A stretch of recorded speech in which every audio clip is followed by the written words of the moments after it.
Arya got the reunion warmed up and Zaina set that ish on fire. When I tell you, I was like, whoa, these girls did not come to play. They had to get some things off their chest. And when I say they did, they absolutely did. Zaina gave JR the cursing out he deserved, okay? I loved every single minute of his uncomfortability during this daggone reunion, and we gonna get into it.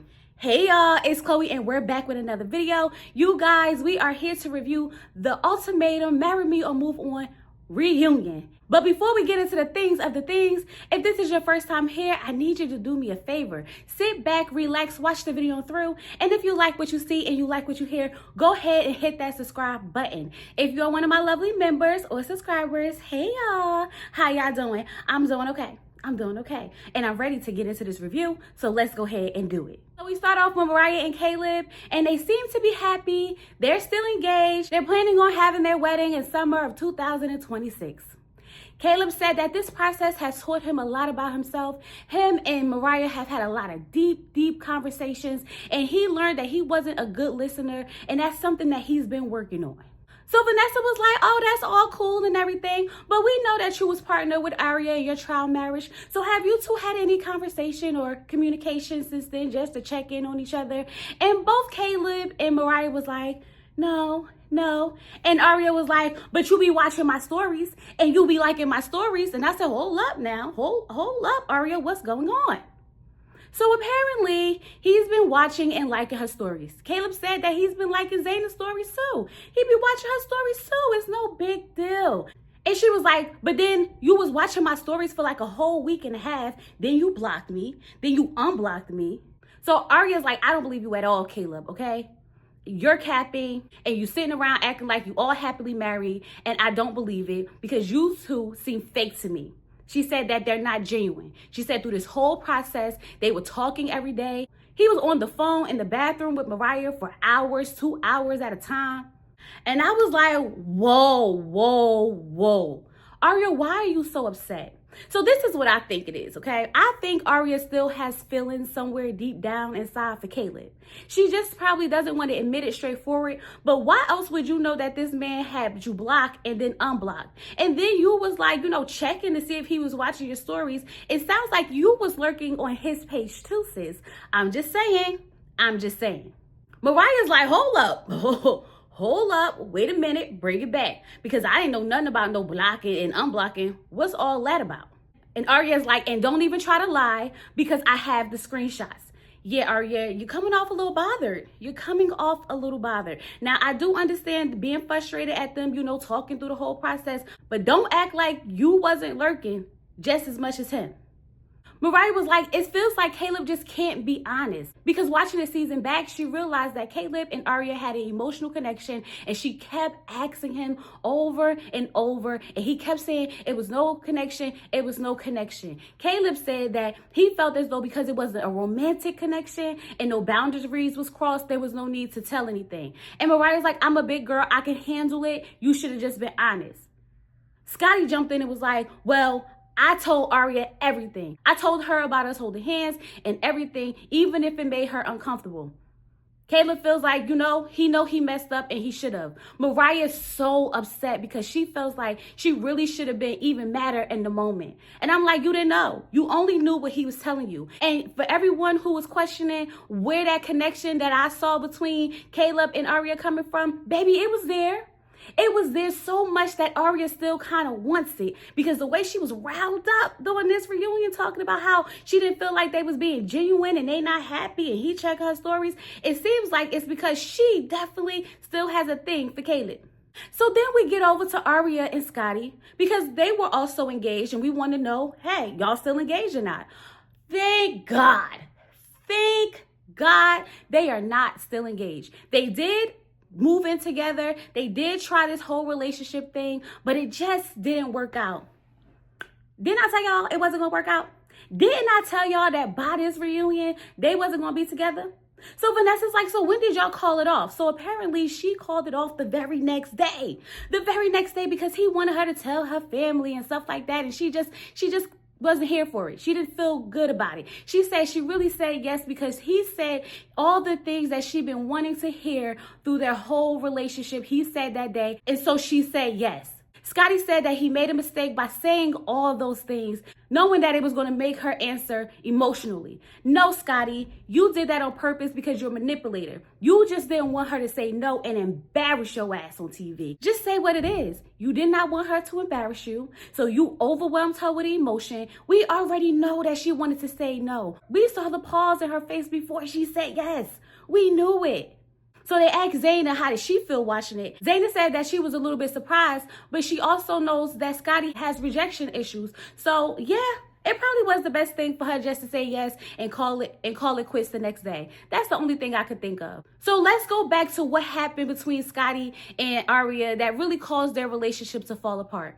Arya felt like he still wasn't giving her the things that she needed.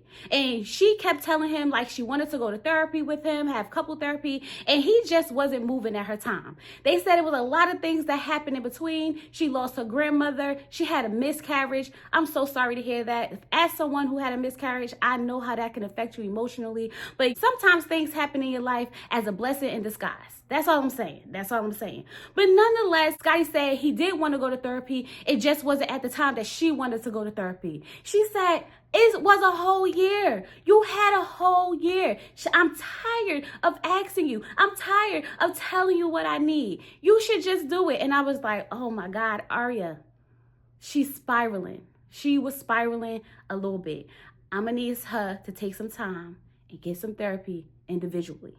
We already know that she has a lot of things to work on, and we know that she don't trust men, and we know that she's not affectionate. She has a lot of issues that she needs to lay on the couch and figure out on her own before even beginning to be in a relationship with someone. But I'm not going to lie to you. When they were sitting there and she was like, why don't you tell him? I promise y'all, I was sitting there like, please don't tell us that this man put his hands on you. Please don't. So I'm glad that didn't come out, but I wouldn't be surprised if somewhere down the line, a couple of months from now, there's a story about him putting his hands on her. I'm just saying. But Scotty's heart is so broken. Child, the look Arya gave him was like, man, please. If you wanted me so bad, if you didn't want to get your heart broken, then you would have did what you were supposed to do. Once again, he doesn't feel validated. He said, I try to give her everything she wants, but I don't get any recognition for even trying. You know what, Scotty? This is why I said when you proposed to her, what changed? This is why I said that. I literally said in my 9-minute review of episode 8 and 9, I said, what changed that caused you to propose to this woman? Nothing. You could have saved both of y'all heartache, sorrow, and pain if you would have just not proposed to her knowing that she was not going to be able to give you what you wanted at that time. And God knows you wasn't going to be able to give her what she wanted. But hey, what do I know? I don't know nothing. I'm just watching a TV show. So we get to J.R. and Zaina. So we find out that J.R. and Zaina definitely moved out, okay? They stopped living together. And that, he said he needed some time to just process things. But Zaina wanted to ignore the whole process and just get back together and live everyday life like it's golden. I knew that this was going to happen. I knew that Zaina was still going to be chasing this man. And it's just like, girl, I'm so glad she had a wake-up call, but I knew she was going to be chasing him. He said that she was upset that they didn't spend Christmas together. And she was like, what are you talking about? We did spend Christmas together. He was like, no, that we didn't exchange gifts. She was like, what are you talking about? I bought you a gift and 3 days later, you bought me a gift. And he was like, because I felt bad. See, Zaina, it does sound like you're chasing him. It definitely sounds like you're chasing him. Zaina said, let's cut the BS. Let me tell y'all how this happened. We moved out, okay? But we lived across the street from each other. We were still going out. We were still basically hunching and doing all the things that we do as a relationship. She said they celebrated Thanksgiving together and they celebrated his birthday together. And he was like, yeah, because you wanted to. But JR, you could have said no. But you let her on because you still wanted access to her. Just say what it is. You still want access, so you went along with the things that she wanted to do. So Zaina said that they had spent so much time together that she just was like, what are we doing? Like, what are we? And he still was saying how he needs to process and that they should separate. So she's like, so are we seeing other people or not? He was like, and what I say? She was like, that you need to process. You still processing? He's still processing. JR is still processing at the reunion what happened in this experiment and where him and Zaina stand to this day. A fool. This lets you know, ladies, pay attention. A man will keep you as a placeholder for as long as you will allow him. If she would have sat around and just went with it, oh baby, he would have stopped it. He would have let her. He would have let her. She said her moment of realization was the time where he canceled her birthday and he never made it up to her. So she's been on a healing journey ever since then. She said that she feels like he had no intentions on ever marrying her. And he was like, are you serious? Are you saying that right now? And she said yes. She said a day before they came to the process, a girl reached out to her and was showing her all the DMs between her and JR. And I'm sitting here like, Zaina, and you still brought this man on the ultimatum. Sis, I'm gonna need you to make this make sense because you pissing me and my homegirls off. What do you mean? You basically caught him cheating and you still brought him for an ultimatum to marry you. And then you still was chasing him after he still decided not to marry you. Girl. Ooh, I'm glad you woke up. I'm so glad you woke up. I am. We all play dumb sometimes, so I'm going to give you a little grace, okay? But dang. But Zaina's not done. She started going off on JR, calling him a liar, a con artist. And he's like, a con artist, a liar. Child. I said, oh, Zaina been waiting for this moment. Okay, she's been waiting for this moment. I'm like, girl, y'all live across the street. You could have been hashed this out, but she waited to give it to us. So I'm watching it. But nonetheless, she's going off for him because she's upset. After watching the show and seeing just how close Sandy and JR was and how they was actually in there kissing, she said that her and Nick actually met up. And after they both watched it, came to a conclusion that they think that Sandy and JR was hunching. And I said, we all think that they was in that apartment humping. It wasn't just you, girl. You're not crazy. Nick, you're not crazy. They definitely was in that house doing something. And the fact that they were sitting there like, no, we didn't. We never had sex is BS, okay? The way they sat there and lied about how they only kissed twice is the same way they sitting there lying about how they wasn't having sex. Yeah, let's be honest about it. Vanessa was like, hey, Sandy, can you walk us through what was happening behind closed doors? And I was like, yes, we need to know what was happening behind closed doors, even though we know y'all not going to be honest. Even though Zaina was like, you be honest. I'm so far removed, girl. If you would have found out that they was humping, it would have been a fight. I'm just saying, it would have been a fight. Far removed or not. Sandy said she came into this experiment feeling extremely neglected, unseen, unheard, and she was craving affection because Nick's not really affectionate. So when she met JR, of course they did touch here and they did kiss here, and it's because she was getting that attention basically that Nick wasn't giving her. It was just fun for her. So Zaina's like, y'all some liars. Y'all some liars. Because you lied to me even during girls' night. You came to me and offered me false reassurance for nothing. I didn't even ask you for it. I was like, call her out, Zaina. Call her out. Because yes, Sandy, why did you do that? What was the purpose? You was training JR for her? Girl, bye. Girl, bye. Sandy was like, I'm really sorry about that. But what I will say is that behind closed doors, me and JR, all we talked about was you and Nick. That's all we talked about. So I did know that he really loved you. As many times that y'all was in there making out and filling up on each other, and I'm going to say having sex, yeah, because I believe y'all was. I'm pretty sure y'all wasn't in there discussing how much y'all love y'all partners or ex-partners. I'm sure y'all wasn't. Please miss me with the BS. Y'all track record of being liars really makes it hard to believe that y'all wasn't in that house having sex. But I'm going to let y'all go off and I'm going to let y'all have it because there's no proof. I was praying. I'm not going to lie. I was praying that, they pulled up some footage of them doing some things, some imaginary secret footage that they got, but they didn't. They didn't. So Vanessa was like, since we being messy, can we find out who told Scotty that JR was here for a hall pass? Zaina said, who got a phone? Who got a phone? Scan my nail. There's a chip in my nail and you can scan it. Okay? They scanned the nail, it popped up, and she was like, the folder is receipts. I said, oh, that's new.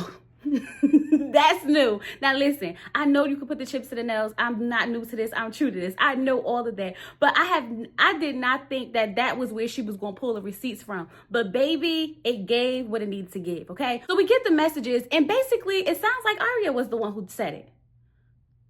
Zaina's like, you see, Scotty? JR set that up so that he can ruin our marriage. And didn't I say that? I said that in my review. I said, I feel like he said that so he can ruin Zaina's experience with Scotty. Oh my God. I need to be a psychic because I feel like I just be knowing everything. So JR's like, I don't need to be here for a hall pass. I could have just dumped her ass and got some girls at home. Oh, well, tell us how you really feel. Tell us how you really feel. But Love is Blind production is messy, okay? They went through all these clips and scenes of JR saying some of the most disgusting things, talking about how he liked blowjobs, telling Arya that she could come out of this pregnant. And let's not forget him having sex with a white girl with no strings. See, Sandy, that's what he thinks of you. That's exactly what you were, a hall pass. So Sandy's upset and crying. Like, I can't believe that's what you would think of me and like a one night stand and stuff like that. Girl, if you thought it was anything more, shame on you. Shame on you. But JR had to flip it on Sandy. Like, let's not act like I was the only one being flirtatious. You was being flirtatious. You was being flirtatious too. And I'm sure she was, but JR, it was nothing like all those clips that we saw. It wasn't. I promise you it wasn't. Zaina is just like, yes, this experiment has saved me. It has saved me. It has opened my eyes. I am no longer blinded. I said, good for you, girl. I'm happy for you. I'm so happy for you. Now leave that man and never go back. Never go back. Vanessa and Dave showed up to explain why they left the process. And Vanessa said during the trial marriage, there was a lot of things that Nick did that made her feel uncomfortable. So basically, Nick was in the house being pissy drunk, being nasty, rude, and cold. That's his words. That's what he said he was, okay? She said she tried to be there doing his spiraling, but he would like be pushing her away and, you know, being nasty to her. And he was like, but you was in here, you know, having your moments about Dave and crying nonstop where you was unconsolable. And I was holding space for you and I was being there for you. And she was like, that's the difference. I wasn't, you know, pushing you away and lashing out on you. You were doing all that to me. I'm going to just be honest with y'all. I know that Nick said that he went to AA, he got some help, and he was self-medicating. I honestly think that man was in there doing drugs and alcohol and all types of stuff. I really do. I definitely feel like some drugs played a part in it. I'm not going to lie. I'm not going to lie. But overall, y'all, this process made David decide that he does want to marry Vanessa one day. One day. Girl, just embarrassing. Just embarrassing. Y'all did all of that to still come back not engaged. Embarrassing. Oh, but it's gonna happen. He did take her ring shopping. Ooh, he's not marrying you, girl. He's not marrying you. Didn't you just see what happened with JR and Zaina? They would let you be their placeholder as long as you allow them. So we'll check back in a couple of, years from now and see if they actually get married. So then we get to Nick and Sandy because we need to know what's going on with Nick and Sandy. Nick said he had no intentions on proposing to her. He was going in his pocket to pull out a paper and he just saw how repulsed she was from him doing that. And that's when he knew right then that he wasn't going to propose and they just wasn't meant for each other. I feel like Nick is really fixated on the fact that he really thinks that JR and Sandy had this really deep bond and connection. He kept trying to say, like, you could go be with JR. You could go be with JR. I saw them fall in love. I saw something really strong I saw a real strong connection. Like, he was trying to, like, get Sandy and JR to admit that they're in a relationship or a couple and give them, the open space to, like, just say it. But it wasn't working. It wasn't working. According to JR and Sandy, they have not really communicated that much. Only a happy holidays, Merry Christmas, happy birthday type of situation. Y'all believe it? Let me know down in the comments if y'all believe it. He did admit to drinking a lot. He said that Sandy, took him to AA and she just couldn't do it anymore. She went on a trip and she's been tripping since. Sandy says she loves him. She loves him so much, but she can't be with him. And I'm glad that they figured it out because they literally would have kept going in a toxic cycle. Nick now has a new girlfriend. I don't believe it. I don't believe it because Sandy was saying that Nick was still harassing her even up until this year. So I'm like, sure you do, Nick. Sure you do. Zaina thanked JR for, being a nice person at least because he did help her do a couple of injections to freeze her eggs. I'm like, damn, girl, you done dragged that man to hell and back and then you gonna thank him for helping you freeze your eggs? It is what it is. It is what it is. And that's pretty much what happened during the reunion. I'm actually really surprised that this was a really good reunion. I enjoyed it. I was completely entertained. Not one time was I bored. Not one time did I want to fast forward. I feel like the reunion gave me what it was supposed to give. And I hope that you guys enjoyed this review. Thank you so much for joining me in this season of the Ultimatum. Can't wait to next season. To everyone that subscribed during this season, thank you, thank you, thank you, thank you, thank you. Even through my little 9-minute quick recap of 8 and 9, y'all stayed around and I appreciate you. Let me know what you think about the reunion down in the comments. Don't forget to like the video, subscribe to the channel so you'll be here for the Ultimatum, Married at First Sight, Ready to Love, Love is Blind. All the shows eventually come back. So even if you don't watch any of them, we'll be back with the Ultimatum. With that being said, I'll talk to you guys later.